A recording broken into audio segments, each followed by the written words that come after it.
is Ismail Dabo of Karantaba. On lane 6, Mohammed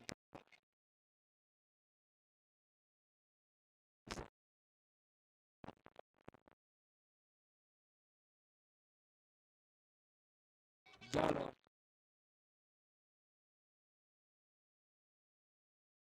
Kausu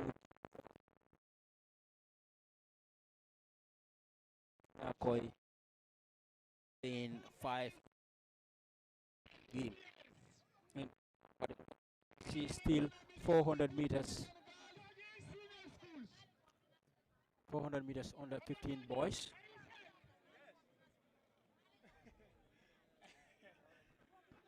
So you can see the starters.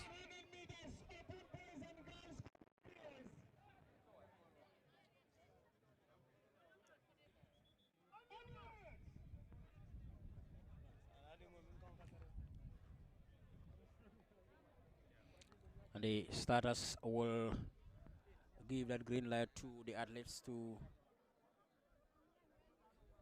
start moving. Finish over here. The green flag has been raised here, and then they've now moved here, and then it is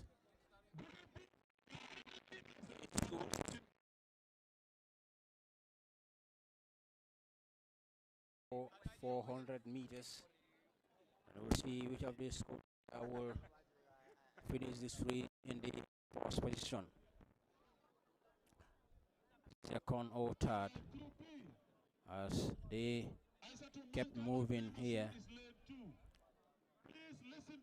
but they are now coming close to the final 100 meters now. It is 400 meters. You 15 boys. Ismaila Dabo Karantaba, Mohamed Jalo St. John's, Omar Bakum of Pakalinding, Khalidou Diaw of Chamen, Mod Lamin Jalo of Bansang, Mod Lamin Balde of Janjambure, and already done and dusted without a tag, and the boy from St. John, and some of them are without tags. So we definitely need to confirm, who finished first, second, third, fourth to 8 respectively.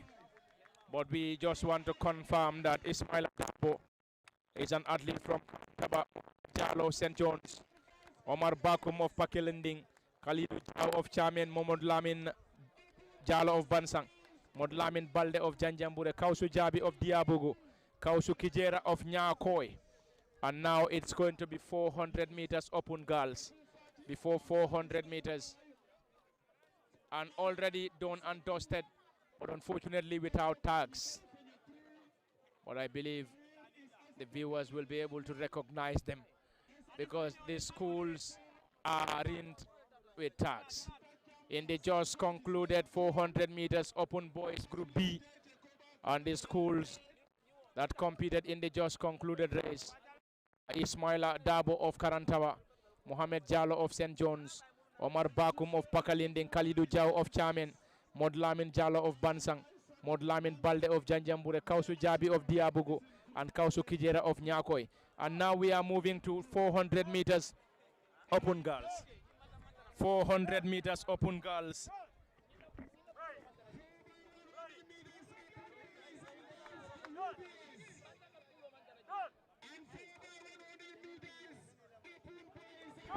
It's now 400 meters. 400 meters open girls for Upper Basic School.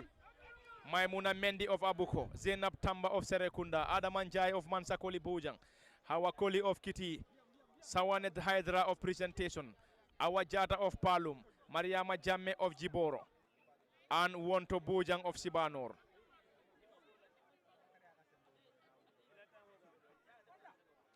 Maimuna Mendi is lane 1. Here they come.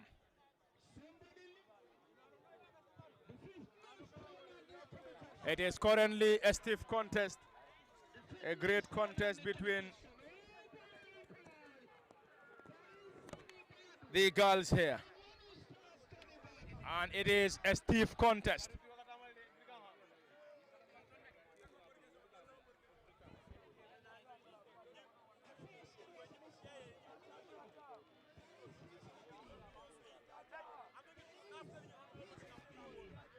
And it is now a stiff contest between the girls, Maimuna Mendi of Abuko, Zainab Tamba of Serekunda, Adam Anjay of Mansakoli Bojang, Hawakoli of Kiti, Sawane Hydra of Presentation, Awajata of Palu, Mariama Jame Jiboro, and Wonto Bojang of Sibanor. It is already done and dusted.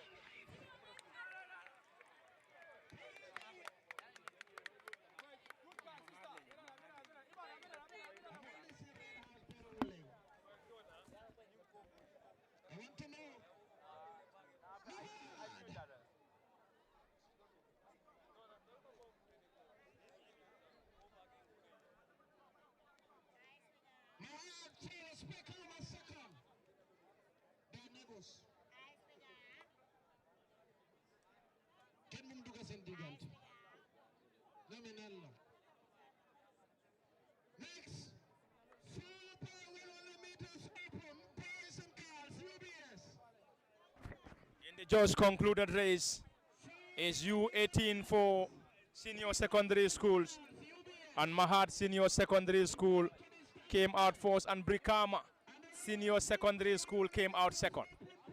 And Mahad finished first, Brikama second. And that is the U18 for senior secondary schools and girls. And now we are now moving to 400 meters for senior secondary schools in Group B. And in the just concluded race, Kafu Fati of Bansang, Fatu Mane of Amitage,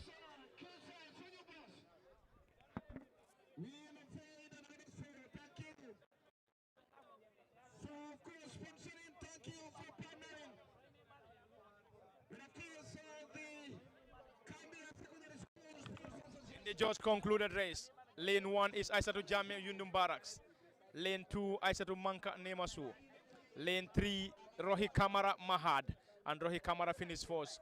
Lane 4 Mariama Jao of Brikama Senior Secondary School finished second. And lane 5 is Antandao of Panchang. Lane 6 Awa Jane of Charles Jao. Lane 7 is Malado Ba of Latrikunda Sabiji. And lane 8 is Aisatu Sise of Gunjur. And now we are heading to the second group. Fatumane Amitage, Kafu Fati Bansang, Jojo Kanyi Farafenye, Aisatu Mbalo Tahir, Aisatu Kamara Eseu, Fanta Jamba, St. George's, Ramatulai Jete Koba Kunda, and Fatu Sow of Kafuta. And now came after the completion of the first group, which is Group B. I think this time around they started with Group B instead of Group A. And we have already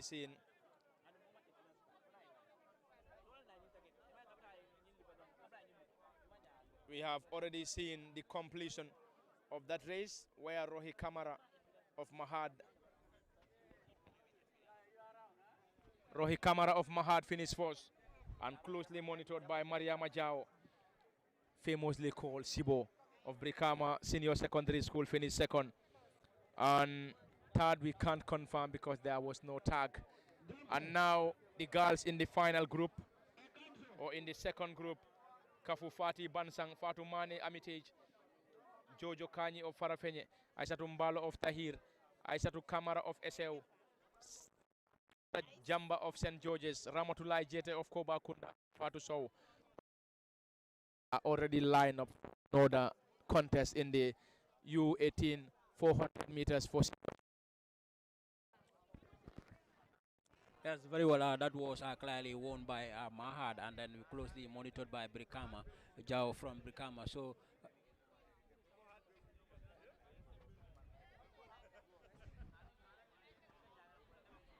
this one as well is going to be another interesting one here for the senior LC. And then we have recently seen that of the Mahad finishing first, and then followed by Brikama Upper Basics, Brikama Senior Secondary School rather. And then this one again, it is going to be an opportunity for the other athletes who will be coming in for the 400 meters here up under 18 girls rather category. And then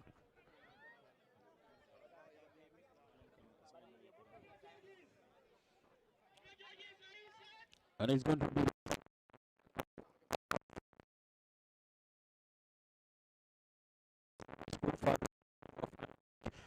Jojo Kanyi of Farafenye Senior, Aisatu Mbalo of Tahir, Aisatu Kamara of SL, Fanta Jamba of St. John's, Ramatullah Jate of Koba Kunda, and you have Fatu Sow of Kafuta. So these are the 8 schools that will be competing in this here, and we'll see what schools here will emerge for second or third place here. We are set and already set for another contest. Lane 1, any moment, if the green light is given, will surely get us underway. Lane 1, Aisatu Mbalo of Tahir. Lane 2 is Fanta Jamba of St. George's. Lane 3 is Jojo Kanyi of Farafenye. Lane 4 is Aisatu Kamara of SL.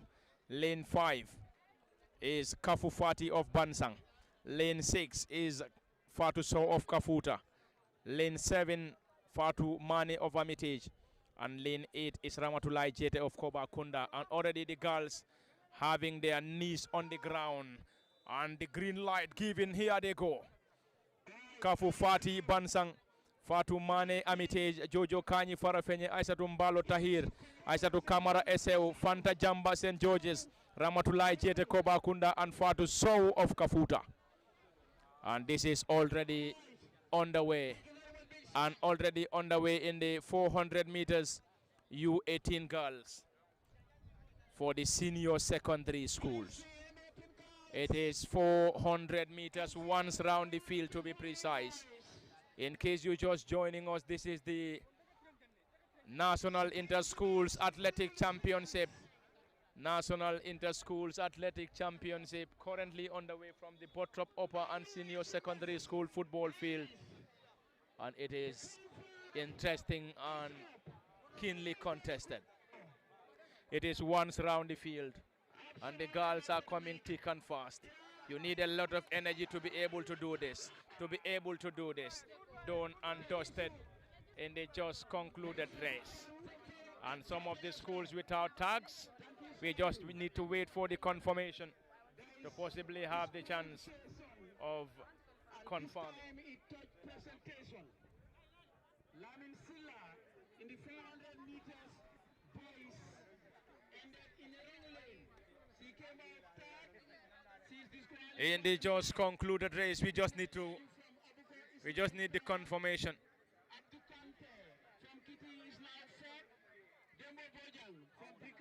In the just concluded race, we are just waiting for the confirmation of the winner.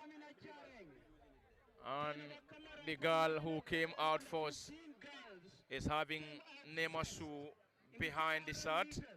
But of course, there is no Nemasu here. From Farafenye UBS is now first. Aminata Traore from Kerpata is second. And Fatunja from St. John is now third. Thank you. We'll go to Bob. Bob, here you are. Thank you very much. Mr. Jame, please. Mr. Jame, school starts. Mr. Jame, let's get over here.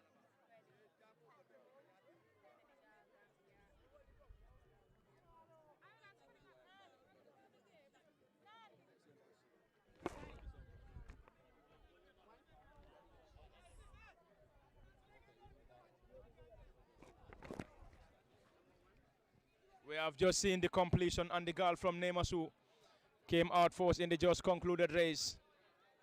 And SL came out second. And is it Latikunda Sabiji?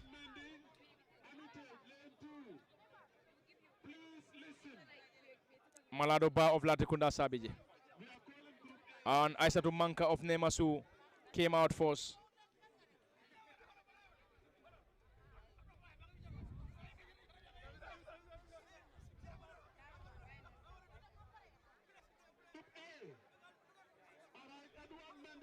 Malado Ba of Latikunda Sabiji.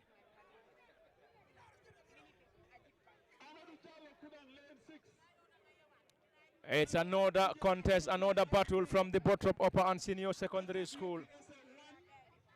And now it's going to be another turn for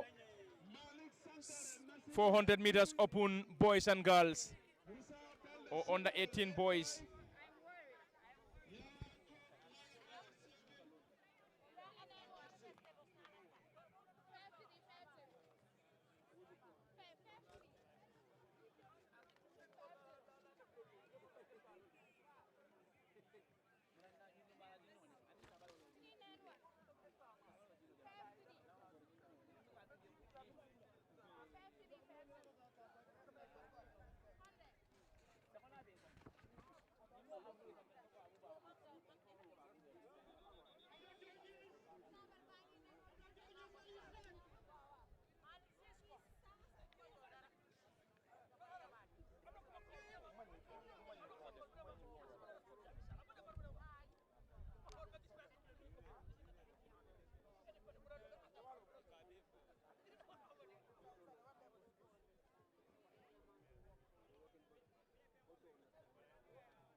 If you have letting the ball in the field, please leave the field.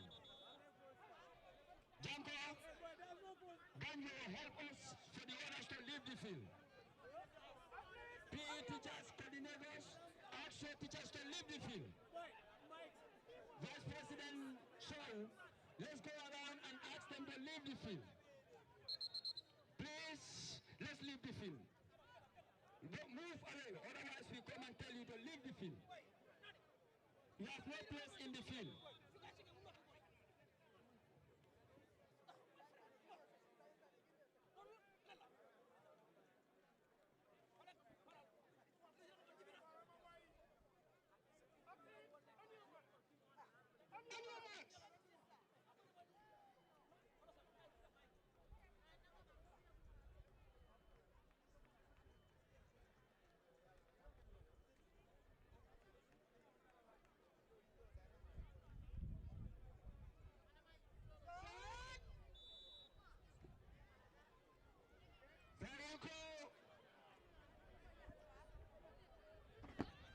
It is 400 meters open boys.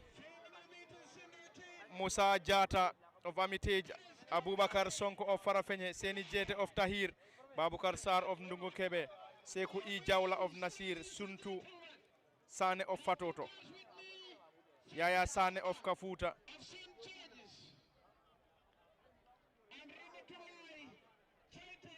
Yaya Sane of Kafuta. And here they come. Here they come. Here they come. Abubakar Sonko. Abubakar Sonko. Amitage. Farafenye Rada Musa Jata of Amitage. And it is done and dusted. Done and dusted.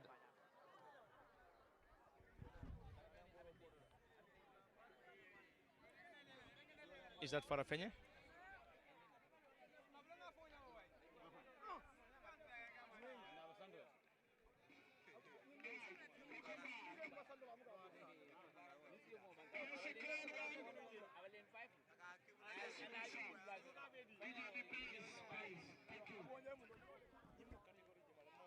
From Dasalame. The line of culture. I see you, Baba.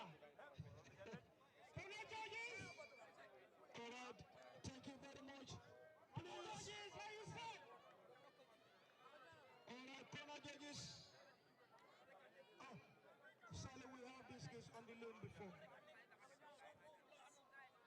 Ramatullah Jaitef Koba Kunda. Basa Soda Mediocre. Quickly. Already in the just concluded race, Edward Mendy Amitage, Amadou Jallo Kudang, Aliou M. Kijera of Farafenye, Patrick Lopi of Essew, Tijan Sala of Tahir, Malik Sankare of Nasir, Musa Balde Sudwol, Yaya Job of Mayok. And now the knees on the ground. Knees on the ground. Amadou Sabali Latrikunda Sabiji. Ali Mbalo Charles Jao. Mustafa Sane Kanifing East. Bakeba Mane Yundum Barracks. Abdu Wanja Mahad. Modlamin Trawale Jambur. Amadou Kujabi Aliou Badra. Abubakar Fati Karantaba. And it is currently underway 400 meters. 400 meters. 400 meters.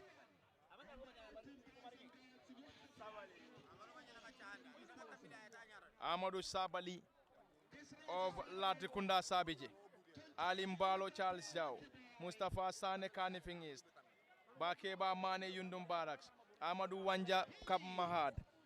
Modlamin Trawale Jambur. Amadou Kujabi Aliou Badra. And Abubakar Fati Karantaba. And it is getting closer. Who is going to win it? Who is definitely going to win it? Who is winning it? Done and dusted.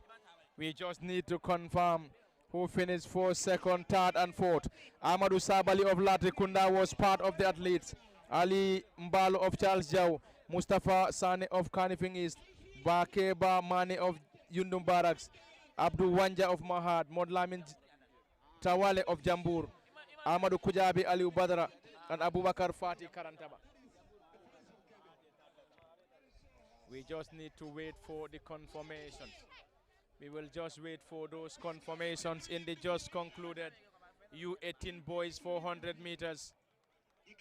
U18 boys for senior secondary schools. U18 for senior secondary schools in the just concluded race. We have to wait for the confirmation. Kemo, I think it is already a stiff one in the just concluded race. And it is, of course, they need a lot of energy to be able to complete this. And Jambur, we have to confirm the position. And they aren't showing their cards. So it is just done and dusted in the just concluded U18 boys 400 meters for senior secondary schools. Amadou Sabali, Latrikunda Sabiji, Ali Mbalo Charles Jau, Mustafa Sane Kanifing East, Bakeba Mane Yundum Barracks, Abdul Wanja Mahad, Modlamin Trawale Jambur, Amadou Kujabi Aliou Badra, Abubakar Fati of Karantaba. And now we are moving to 400 meters.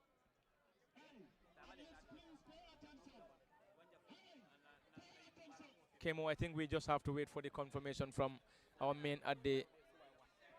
They're going to 4 by 100 meters. 4 by 100 meters. Yes, the past one was a very, very stiff one, as you have earlier mentioned. It was a very close race, so the judges had to take their time, review footages, and then try to, and then being able to rather determine who comes, especially second, third, and fourth place here. But first place was, I mean, a bit clear. That first place was a bit clear for Jambur, and then the other schools as well follows. But we will see. It is now going to be the turn of the under 15 girls for the 4 by 100 meters race here. Then with that one as well, the quickest team perhaps stands the chance to win that particular race, because 4 by 100 meters you need very good 100-meter runners to complete that race for you. Then we will see which school or which team here will emerge first here. Ali Babali from Mansakori Upper Basic, Ali Jame of Kitty Upper Basic, and Omar Kinte of Upper Basic School. And of course, for London Open Girls, Jakuna Ture of Kitty Upper Basic School, Sawane Hydra of Presentation, Fatumata Kujabi of Jiboro. And for long jump open boys, Ensa Koli of Kitty, Biran Say of Abuko, and and Morlamin Mane of presentation. So please come to the podium for the awarding ceremony. Thank you.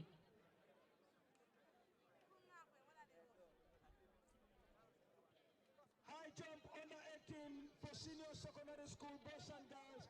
Please report at the high jump, please. High jump under 18 boys and girls. Please report. That is the field event. Please report at the high jump pitch, please. Thank you.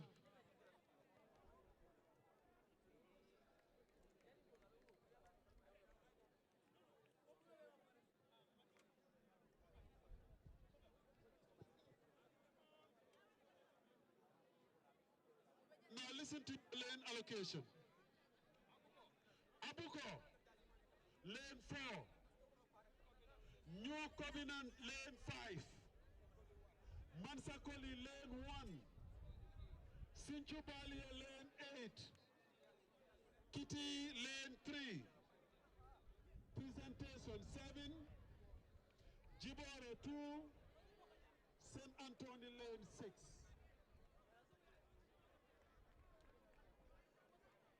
All right, there's a quick one. 4 by 100 meters open. Boys and girls, UBS. The next one is 4 by 100 meters open. Boys and girls, senior secondary school.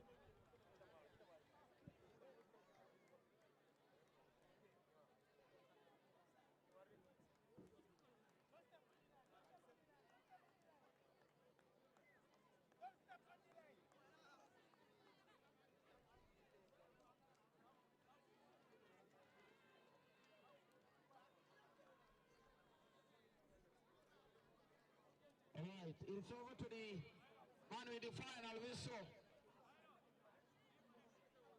to take us through. Ready, judges? Are we set?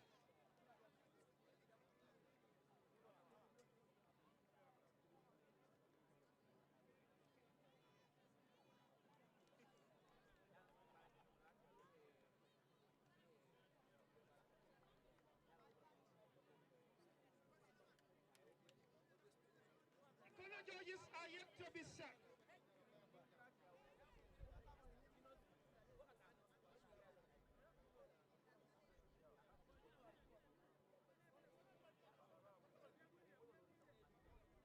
Honor judges.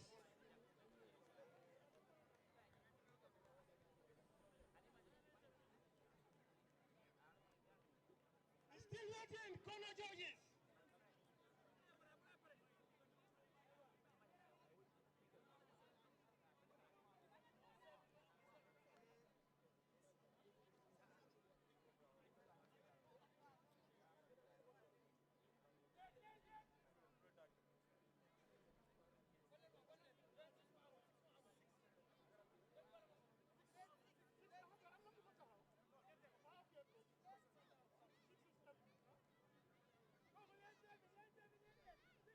Lane 7 and lane 8.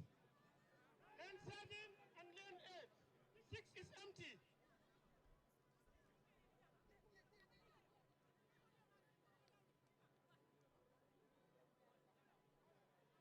Kalina. You are set. Athletes, on your marks.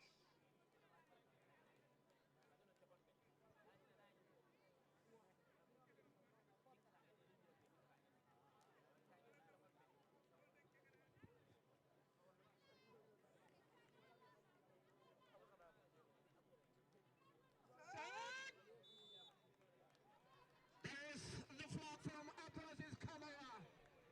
On the 18 boys and girls, please report at the high jump pitch. 4 by 100 meters.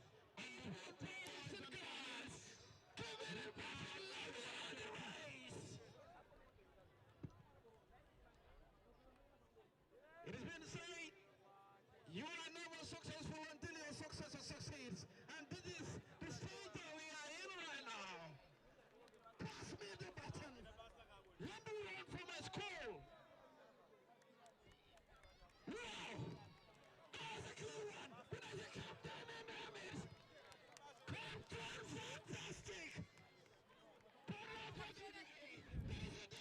And this is 4 by 400 meters, and then it is has just ended here.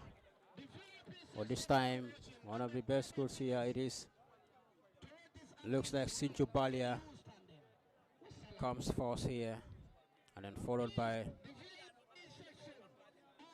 some other schools as well into this race. And then this time, Mansa Koli could not get themselves qualified. Go to school, you say the pen is heavy.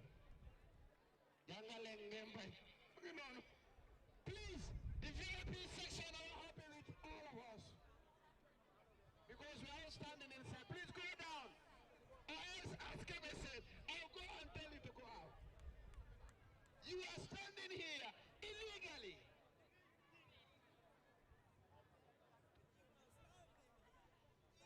You see? Big Sam. Yamale Mule Mele. The best inside also. Savannah Haidara, presentation, please report. Luncheon open to the podium. Savannah Haidara. Fatmata Kuchabi Jibolo, long jump. Piransi Abuko.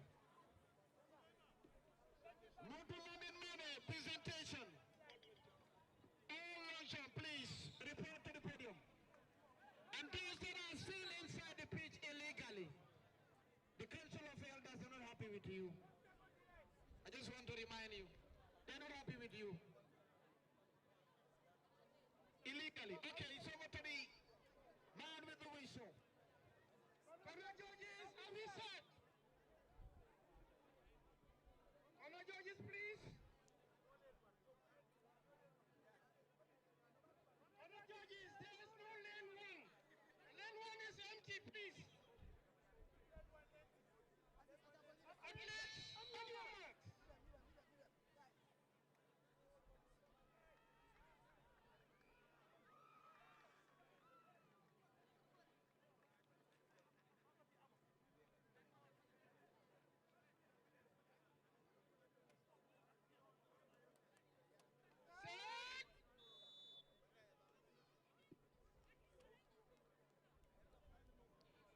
Set. Four by 100 meters. There you go. The Ghana were leading the race. There is no lane one. That was lane one.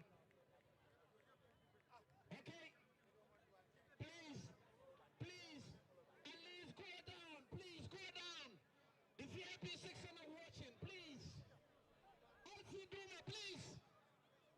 Hey, yeah.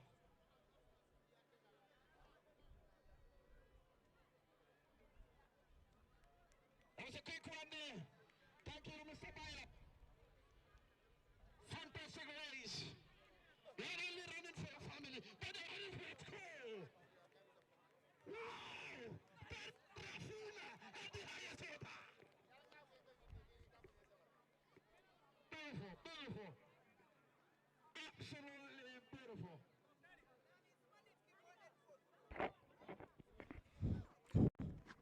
I believe Farafenye is doing very well again when it comes to this particular one here, because a couple of events that have been unfolded here already have been won by Farafenye, and then this time again 4 by 100 meters, as you have seen, that has just been concluded here, has been won by this Farafenye side. High jump, boys and girls. Last call. We're not going to call you again. We have been calling you for so long. It's enough. The might get a little bit. The might go on. Popular. I don't want to be wanted. Last call. High jump.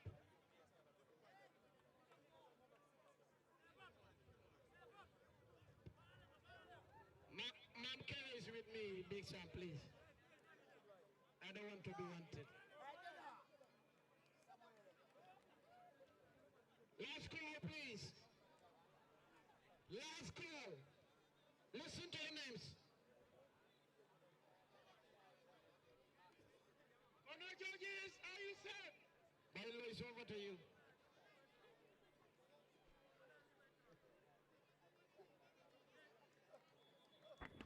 It's now 4 by 100 meters. 4 by 100 meters, U15 boys for upper basic schools. And we have New Covenant, Serekunda, Mansakoli, Bojang presentation, Jambanjeli, Kitty.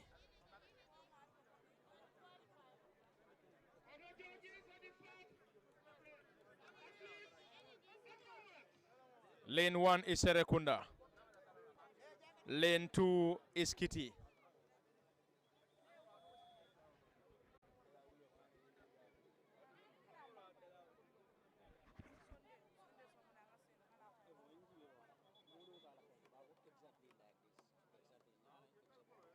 Media, can we throw back small so that the judge can see? The boys are already set for 4 by 100 meters. And here they go. 4 by 100 meters is currently underway in the upper basic school boys. And Mansakoli Bojang is currently leading it. Mansakoli Bojang. And you could hear the cheers and sounds coming from the Bottrop Upper and Senior Secondary School football field. Here they come. Here they come thick and fast. Can Mansakoli Bojang wrap this up? And Mansakoli Bojang, and that's going to be the final round. It is the final battle. It's a final battle between Mansakoli Bojang. Is that Mansakoli and presentation done and dusted? And Mansakoli Bojang finished first, presentation second, and Kitty finished third. Kemo, this is a stiff one, and when we were here in the regional championship, I think Mansakoli Bojang, Kitty, and presentation were household names as far as the athletic competition is concerned. Yes, very well up. These are three schools here. You can see Mansakoli, Kitty, and presentation. They were doing very well here in the regional hits, and then this time as well we can see what they have done here, and then they have improved a lot, and then trying to getting themselves to this particular one, then first, second, and then the third place here. It was a great run, a very stiff one from the schools here, but it is again the first three comes from the West Coast region power. It is Mansakoli, Kitty, and also you have the other school that follows also. It's a school from the West Coast region here. So as for now, most of these races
And again, this one has ended here.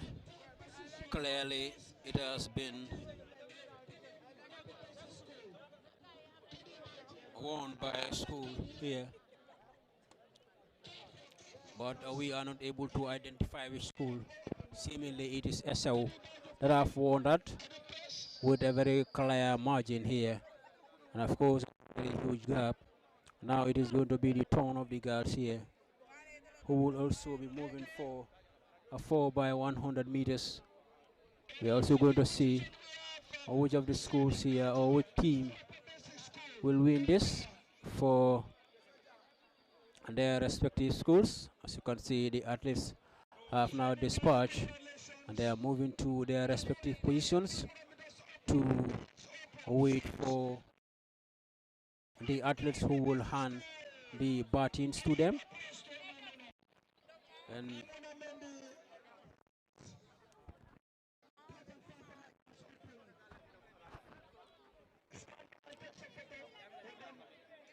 it is the under 8 who are going for 4 by 100 meters here, and then the starters have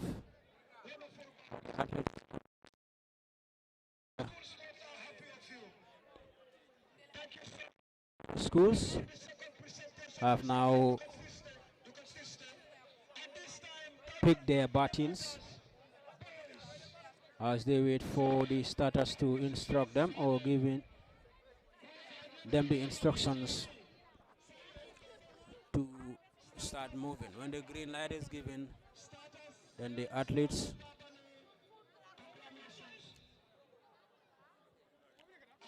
will soon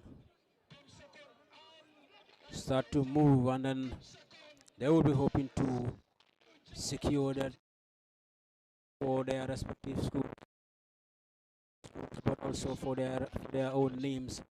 We have seen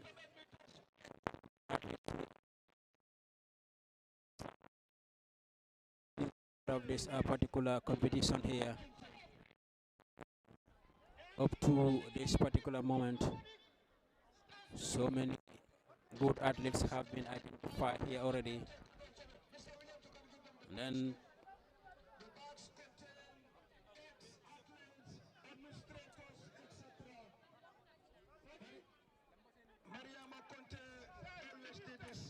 And then these athletes here will be hoping to win this.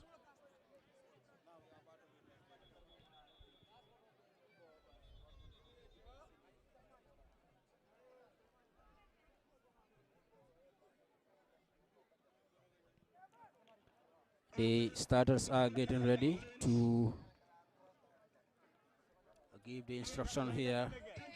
I'll give the green light for the commencement of this particular race here.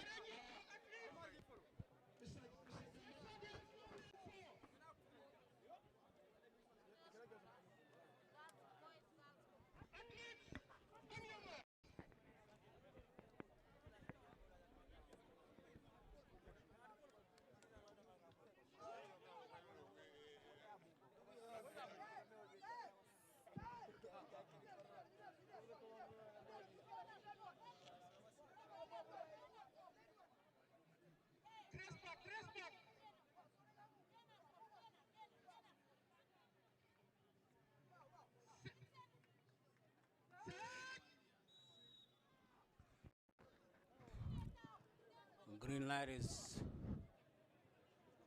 been given now, and then they have started. As you can see from those monitoring us, as you can see from the screens, there are athletes who are waiting, of course, for the baton exchange. As you can see, it is now left with the 200 meters, the final 200 meters here now for it to complete.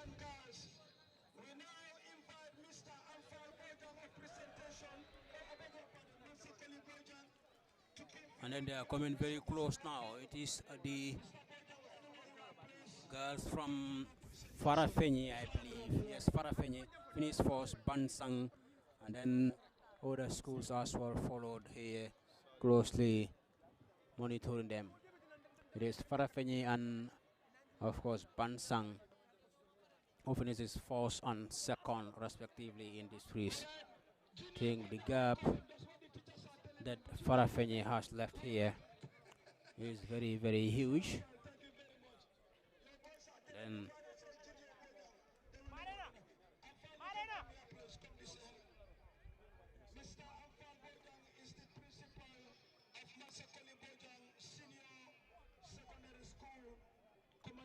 Junior Berger. As we waiting for you, SG. Okay.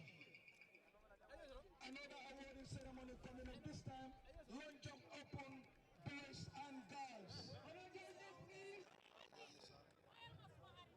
Can we go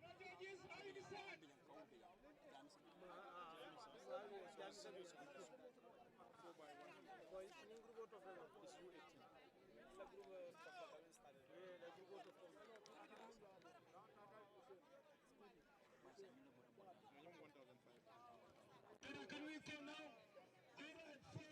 long jump open, girls. Top position go to Kitty School. C4CC, GSSA Media, C4 you are invited, please. The first is Tukuna Turen from Kitty School. Thank you so much, Tukuna. Congratulations. Second position go to presentation.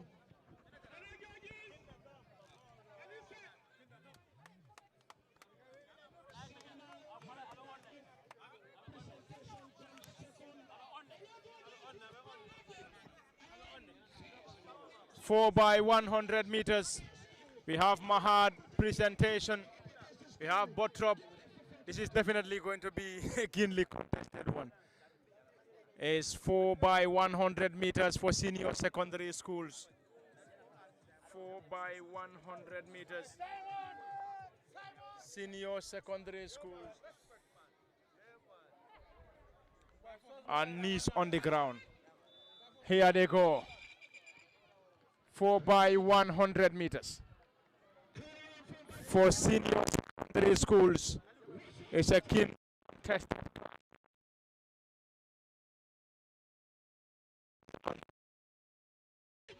Presentation going on simultaneously.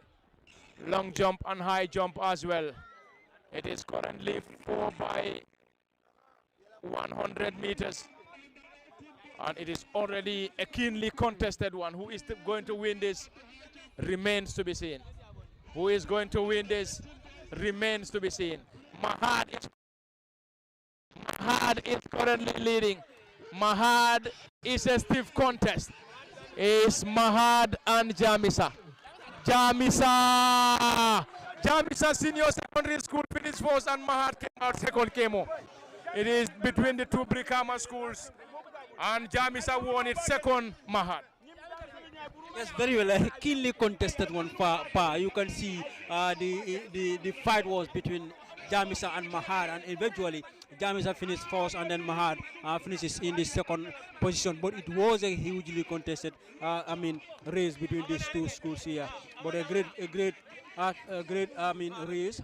It was enjoyed by every spectator that was here. You can hear the sound, and then everyone is cheering for their schools to come forward and then trying to win the race. But eventually, it was won by the girls from Jamisa. And then we are now going to see another schools here, or another schools that will also be competing in the same category. And then we are yet to firstly see which of the schools here will be coming here. It is now the turn of the boys that will be coming here for this particular race here, under 18 boys for these particular schools now.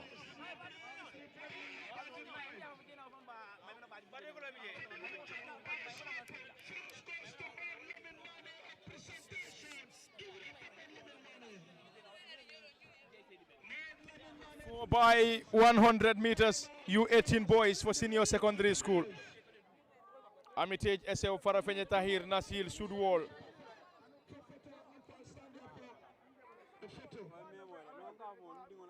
Latikunda Sabiji and Nemasu.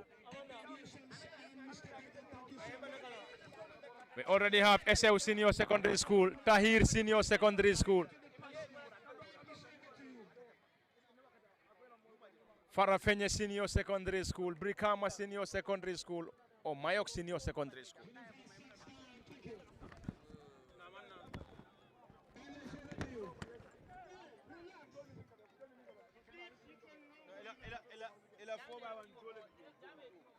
Some of the lists are a bit confusing anyway. So it is already the 4x100 meters for senior secondary school. And in the just concluded race, it was a contest between Jamisa and Mahad. And Jamisa won it and Mahad finished second. And now it is the turn of the boys. And the turn of the boys for senior secondary schools. And already set for this one. And Mahad and both Mahad and Jamisa finished first and second in the concluded race in the girls category.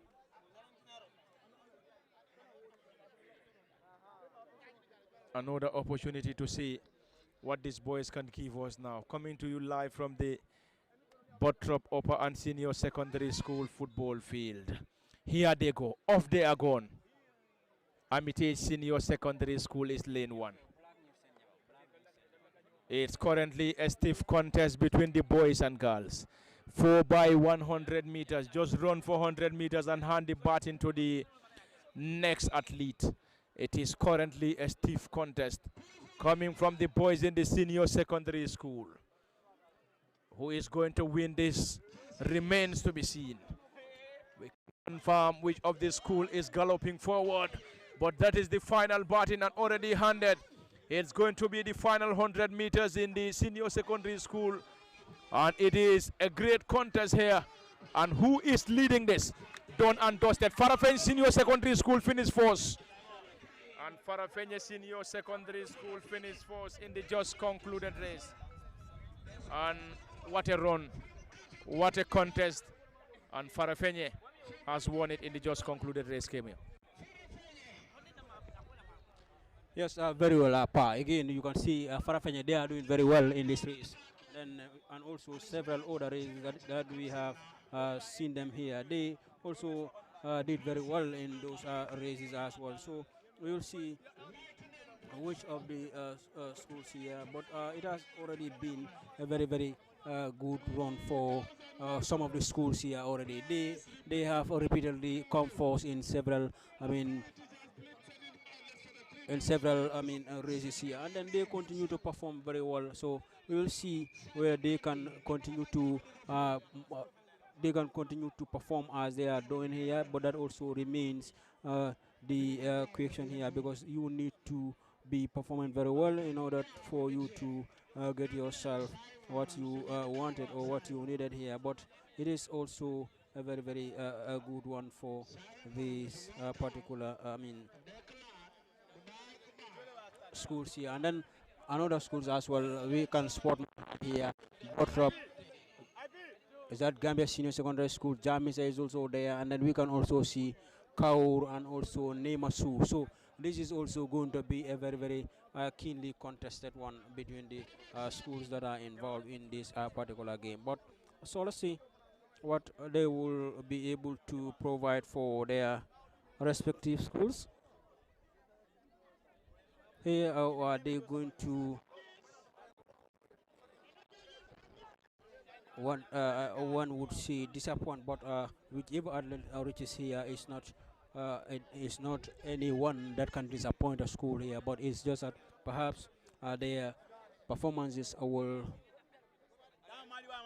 be low, and then we will see what what athletes will provide for us here. But we are also expecting a very, very keenly contested one here in this amongst these particular schools that will be contesting here today. So let's see what happens before it ends here, and then we will see which of these ones here will be going home with this particular one here, with this particular race. But already it is a very, very difficult one for all the schools that are taking part here. Then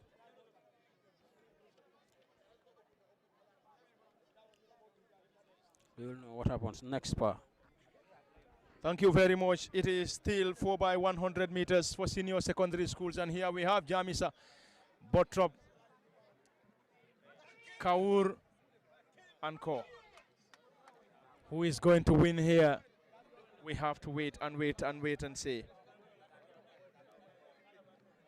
We have the likes of Jamisa, Bottrop, Kaur, Mahad, Yundum Barracks, Armitage,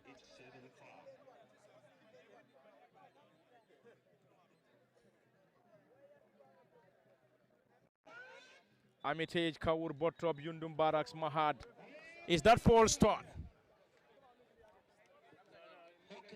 Let's just wait and see. We have to wait and get that again. And the schools that are currently taking part in this is Armitage, Lane 1. Lane 2 is Mahad. Lane 3 is Jamisa. Lane 4. They have to get it again. They have to get it once more. They have to get that once more. That's a red card. Red card for who? Kaur. Kaur Senior Secondary School is out. Kaur Senior Secondary School, disappointment on his face.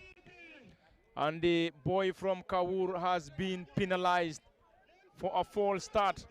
And now instead of 8 athletes on the lane, we have 7 athletes.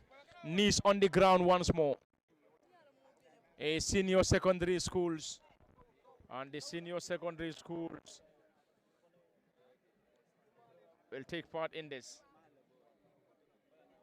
Armitage, Kaur, Bottrop, Yundum Barracks, Mahad.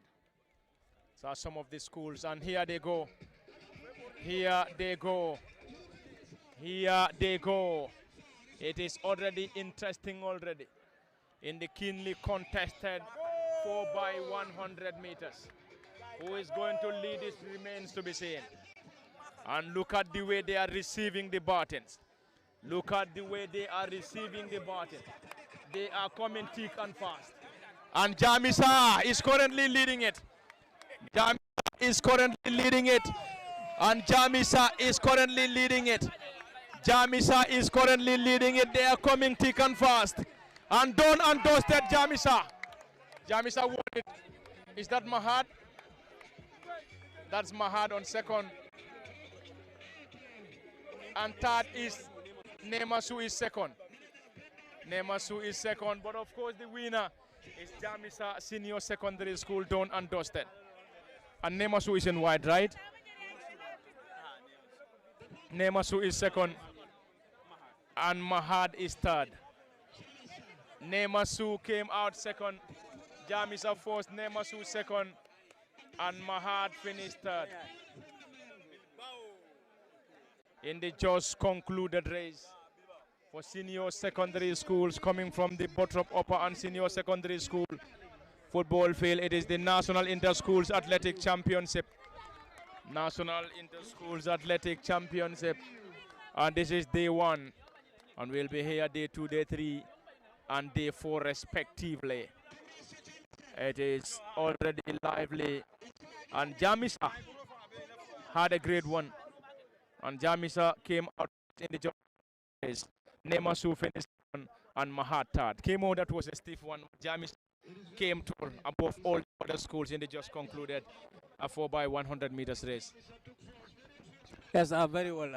Jamisa in this, they clearly come first. You can see the athletes that have participated for them in this particular race are very, very good ones. Then you will see the finisher and also on Batina is Jadama, who is also a very, very good runner for Jamisa. One of the athletes they can rely on if they want to pull out any good result in any competition that their school is involved in. So I mean, it's not a surprise to some of the spectators here that Jamisa eventually emerge in the first position here, and then clearly they emerge as the winners of this particular race. And then I have to see which order event will now be coming on after this particular one. But currently, it has been won by Jamisa, the 4 by 400 meters open boys has been won by Jamisa for the secondary school category. And we'll see which school here or which order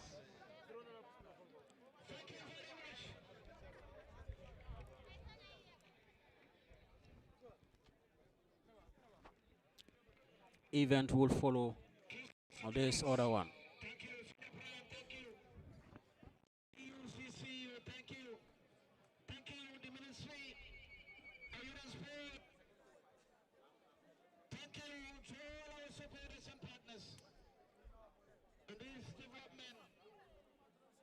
Promoting talents in athletics. We hope and pray the next championship final will be at the Independence Stadium. Our prayers are still pending. To reach heaven.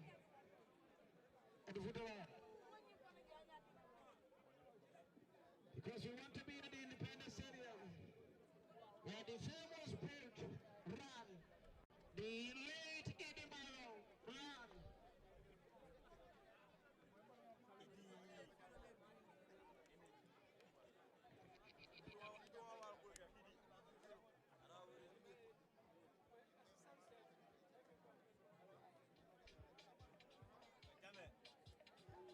You know, this DJ is married with ambience. We hired you to shout at the people. Please just kill the music. Bepa, LSTV. LSTV won. God bless Father. But they said the presenter looked like a gangster. You know, he's also the country director. So the country director is a gangster. Anyway, from reliable sources, we said the lanes will be finished at the stadium. The tracks, the tracks will be finished before May 28th from reliable source. In fact, this was the first option for the secondary school sports association. The stadium was number one. The first schedule was stadium, the venue, and then becomes the plan B. What is going on? 3,000. Okay, like I said, we expect the stadium to be finished before today, but then we have plan B. If not, we are coming to Bottrop, and plan B normally works, or in fact plan B works, but we have the reliable sources that before It is 3,000 meters open girls category that you are currently watching here now as it kickstarts. They are left with 7 more rounds. Schools 2026 National Athletics Championship. It is running for 4 days. Today, Thursday, was the 23rd, Friday 24th, Saturday 25th, and Sunday 26th is the final day. Well, I know many people are here. The ticketings are as follows, but before 3 p.m. is the starting time. 3 p.m. as you normally know, 3 o'clock. For today and tomorrow, tickets are $30. But for Saturday and Sunday, the grand finales will be $50 tickets at the gate. And it starts at 3 p.m. Once again, big thanks to the sponsors. Big Sam. Yes, Pop. We're going in for the mixed relay 4 by 200 meters UBS. Mixed relay 4 by 200 meters UBS. PE teachers, please send in your athletes for the 4 by 200 meters mixed relay. Let them report to the call room. 4 by 200 meters mixed relay, Upper Basic School UBS. Please send your address to the call room. Exactly, Big Sam. Thank you, Bob. So please, PE teachers, help us, and we help each other, please.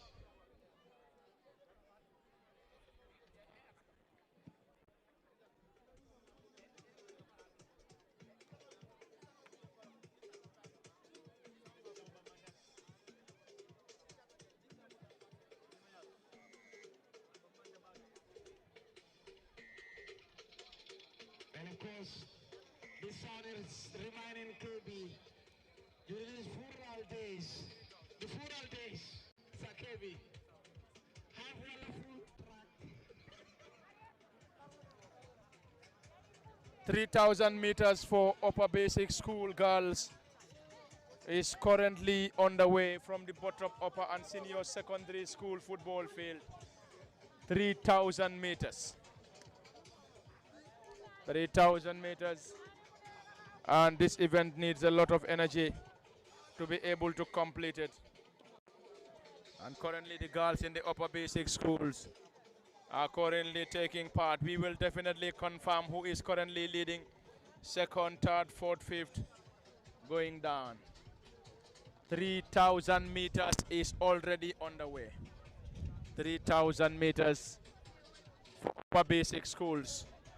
And currently it's a battle between Latrikunda Sabiji and Gunjur Senior Secondary School. I can vividly remember this girl from Gunjur during the regional athletics championship here. She was one of the smallest, if not the smallest, currently leading the race from Gunjur Senior Secondary School. And Latrikunda Sabiji also having an athlete. But we will definitely get you the rundown of the qualified athletes came out shortly. Yes, very well. The girl for Gunjur, she is the smallest here, I believe. But in the regional hits here, we have also seen her doing very well against the bigger girls here. But so let's see what she will be able to do with this particular one here. But she's been closely monitored this time. Let's see whether the one following her closely can continue this particular speed here. So when they reach here, rather, of course, they will now be left with 4 more rounds. Then we'll see what happens here. It is, you can see the two of them, the girl from Gunjur, and of course, she is being closely monitored.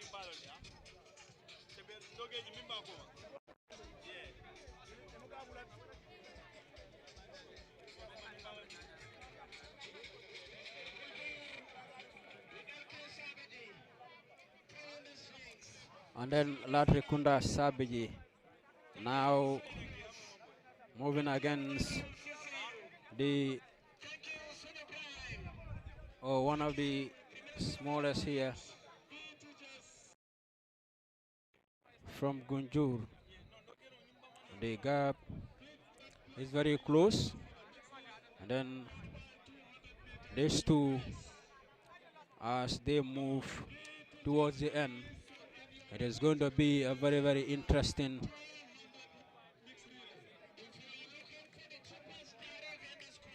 competition between these two here, and then we will see which one can go home, can complete this. It is still 3,000 meters open girls. And Salimatu M. Kande Bansang, Mariama S. Balde, Amitage, Bintu Jara Esew, Kumbaba Farafenye, Adama Oba Kuntaya, Nani Jalo, St. George's, Jenaba Nanki Nasir, Mariama Balde, Latikunda Sabiji, Fatmata Suso, of Charles Jau Ramatulai Sanyang of Nemasu, Mariama F. Tambedu of Gunjur, Janke Ture of Mahad, Mariama Bari of Jabang, and Aisatu Jalo of Jamisa, and Puloba of Kaur. And it is already a stiff contest between the girl from Gunjuru, Mariama F. Tambedu, and Mariama Balde of Latrikunda Sabiji. And the two Mariamas are currently in stiff competition. Mariama Balde of Latrikunda Sabiji, dressed in red short, whilst Mariama Tambedu from Gunjur in white and red short. Kemo, this is of course going to be the keenly contested and of course a close contest between the two, because looking at them, they are in far from one another. Latrikunda Sabiji's Mariama Balde is also currently leading the line narrowly and closely in front of Mariama Tambedu of Gunjur. And of course, they look at Sirabaji of Kafuta.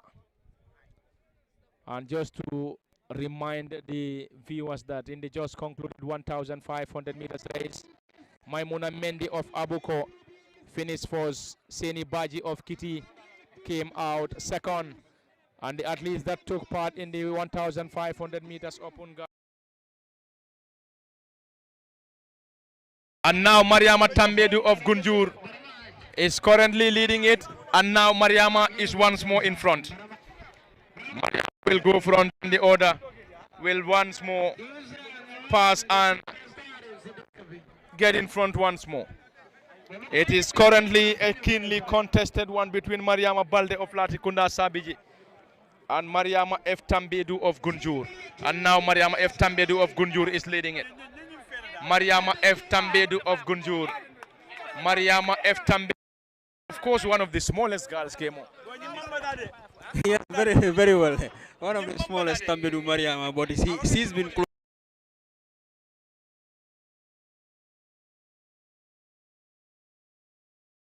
Monitored by Mariama Balde.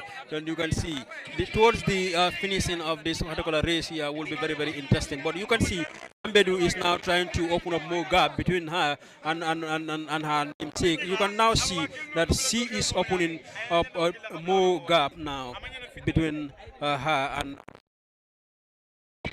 the Latrikunda side, but she is opening up more gap. I believe Tambedu at the end of the day will be the winner of this particular 3,000 meters race here, because the way she opens, she continues to open up the gap between her from Latrikunda side. I mean, that tells you that yes, I mean, Tambedu is now very much ready to carry the day, and then we'll see if she will be able to complete the race here. But we have seen him doing this during the regional heats, coming out first in whenever she is competing in this particular, I mean, this time as well, if she wins this particular race, it wouldn't be a surprise to many, because especially for those who have watched this particular, who have watched her from this particular ground here. Then one would say she is used to this particular ground, but this the reality is that this event is her event, and then it is one more lap now, one more lap for her to be crowned the champion of this particular one. And then Balde Mariama is also monitoring her very closely, but you can see she is moving very fast and trying to making sure that she maintains that particular position. And then you can see she has already disqualified 3 athletes there, and then you can see she has disqualified already 3 athletes there. She is going to win this particular race. Mariama Tambedu. You can see she is still moving with the same speed as she started, but the Latrikunda Sabiji girl, who was monitoring her very closely, could not match her speed. And then you can now see that everyone that is about, she is also moving faster now in trying to close the gap on Mariama Tambedu, but can see match the speed that Mariama Tambedu is moving with. Are we going to see her finishing second, or are we going to see her coming and then pulling the surprise over Mariama Tambedu here? But that will be a huge surprise. As you can see, Tambedu is still maintaining her speed since the start, and then she is now on the final one. Yes, you can see still increasing the speed here towards this finishing line here. And then Pa sees the winner, the girl from Gunjur. Pa. Mariama Tambedu is the famous girl here, and the girl from Gunjur won the just concluded race. In the just concluded 3,000 meters. Mariama, and now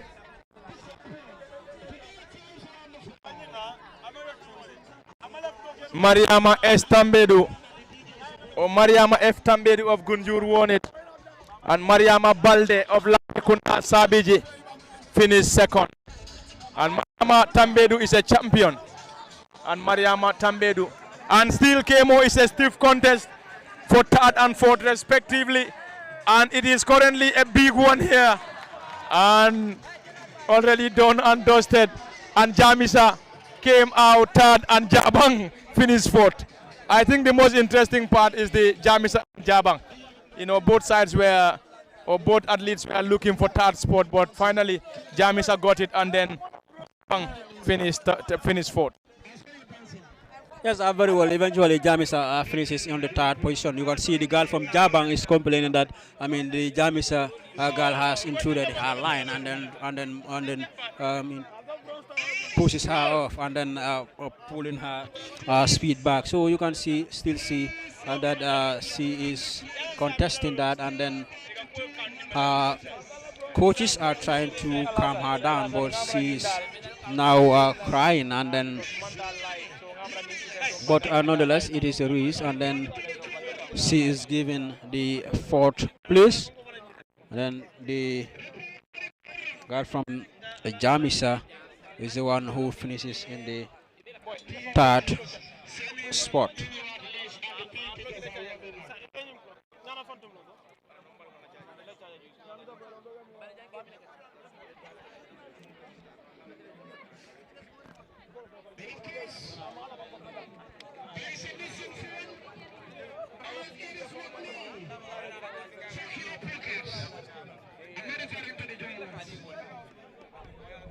Next.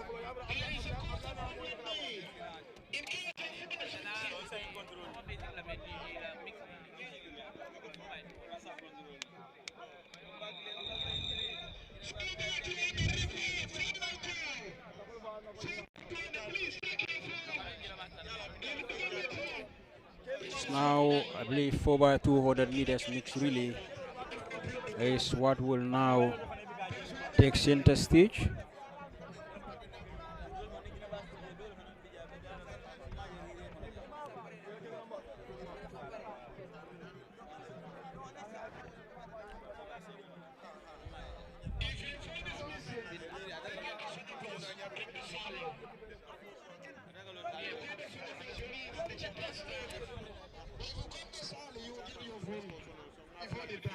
Then you can go and get the tariff.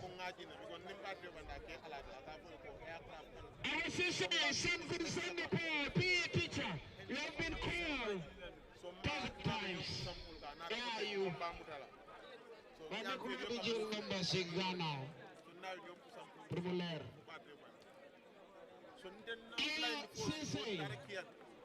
St. Vincent de Paul.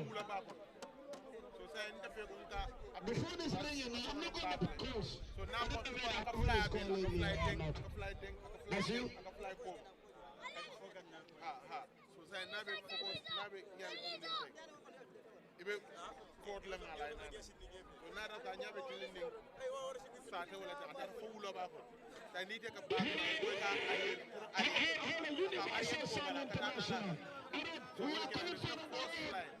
I want to set up the place. High jump, upper basic school boys, please. Abiseka, Yankuba Junior, and of course high jump guys, Salima Tukete, Raya Baji, Maria Mata, please come to the saddle point at the podium.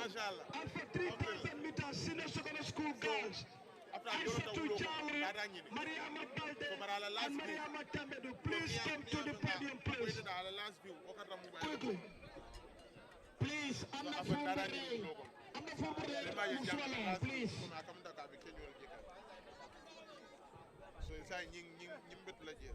Right.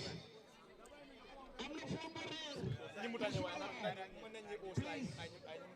if you want to listen with me, we will tell you how you save.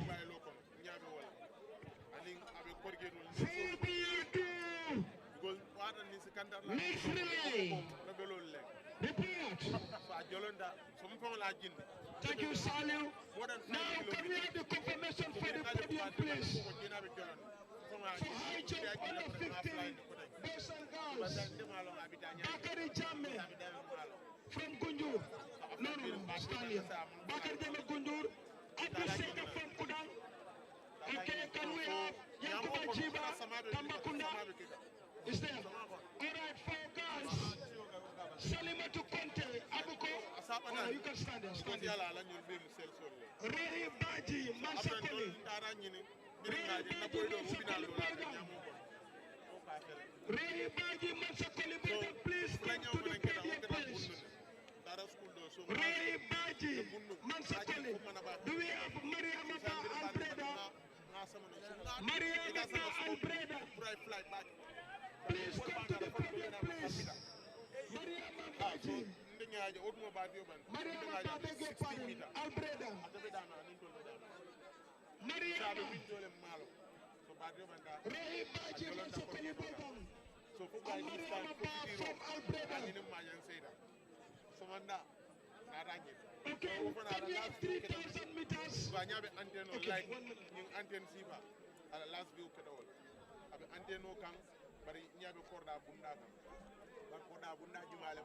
3,000 meters also to Jalo.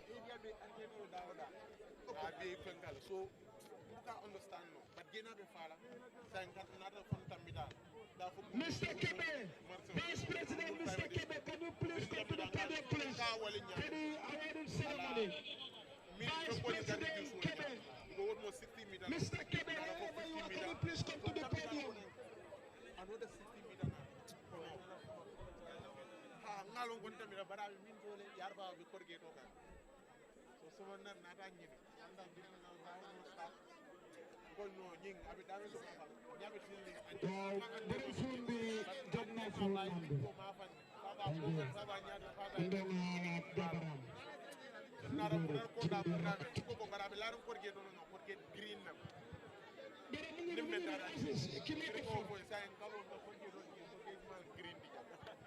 We are now going to do the presentation for high jump under 15. We start with girls. Oh, the girls we have left. Okay, now we are going for the boys. High jump under 15 boys. Third position, Bakari Jame of Gunjur. Bakari Jame of Gunjur, clap for Bakari. Give it a please, we need you here, please. If you are not corporate, please, come a little bit closer. So, Mr. Kebe, Vice President of the Gambia Secondary School Sports Association. Thank you so much, Mr. Kebe. And second position, we have Abduseka of Kudang. Give it for Abduseka. Clap for Abdul. Oh, Mariama's club. Kudang Kola, Nimbara. Ali Akata. Thank you, VP. From Kudang High Jump, second position. And the first position for high jump in the 15 boys goes to Yankuba Jiba of Tambakunda. Yankuba. Basenso. Thank you very much, Yankuba Jiba from Basenso, Tambakunda. Mr. VP, you can have some photo with them. Have some photo with them, yes.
It's now 4 by 200 meters.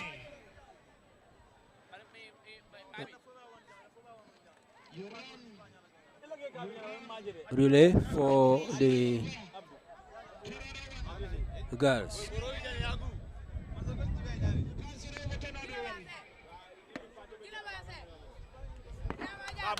There is a turn for the under 15 girls 4 by 200 meters race. Now it is a medley relay 4 by 200 meters medley relay.